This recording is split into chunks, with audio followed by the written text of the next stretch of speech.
Besides being seasons for children, Advent and Christmas are also seasons of light. During the darkest time of the year in the Northern Hemisphere, we hang lights around our houses and trees to almost, in a sense, ward off the darkness.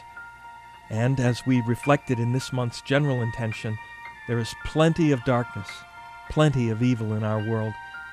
Much of the Bible speaks about the battle between good and evil as a battle between darkness and light. In a prophecy about the coming of light and goodness into the world, John the Baptist's father Zechariah made this prediction about his newborn son. "You, my child, you will be called prophet of the Most High, for you will go before the Lord to prepare his ways, to give his people knowledge of salvation through the forgiveness of their sins, because of the tender mercy of our God, by which the dayspring from on high will visit us, to shine on those who sit in darkness and death's shadow, to guide our feet into the path of peace." Zechariah made the prophecy that his son John would be the forerunner who would prepare the way for the Messiah who would bring light into the dark world. And how did the world receive the light?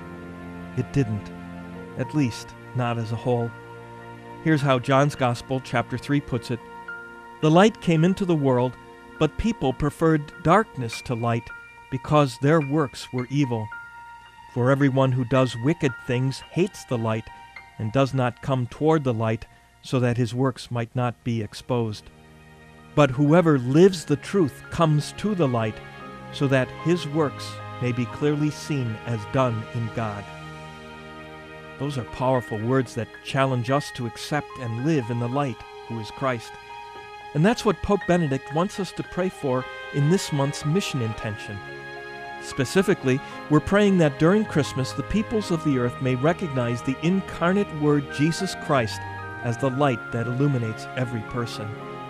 And we're also praying that every nation may open its doors to Christ, the Savior of the world. This was a favorite line of Pope John Paul, who told the world right after his election as Pope, open wide the doors to Christ. Why? Because he is our only hope. Here's how Pope Benedict put it last Christmas in his Urbi et Orbi message, his Christmas greetings for the people of Rome and the world. "The grace of God has appeared.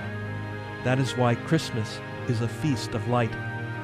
Not like the full daylight which illumines everything, but a glimmer beginning in the night and spreading out from a precise point in the universe, from the stable of Bethlehem, where the divine child was born.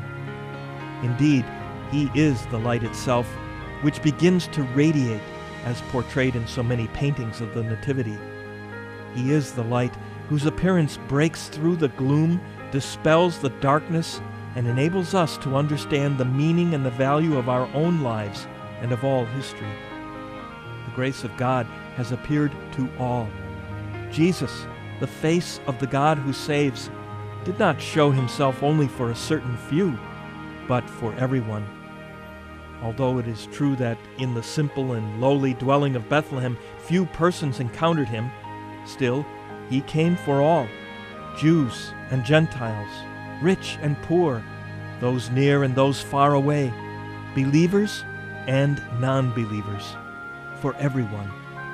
Supernatural grace, by God's will, is meant for every creature.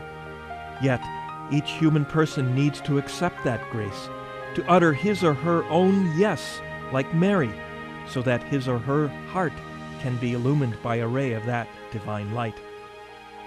And so, let us answer Pope Benedict's prayer this month by opening the doors of our hearts to Christ. May his light shine in us and through us, so that the darkness of the world may be pushed further back, and the light of Christ may enlighten all people.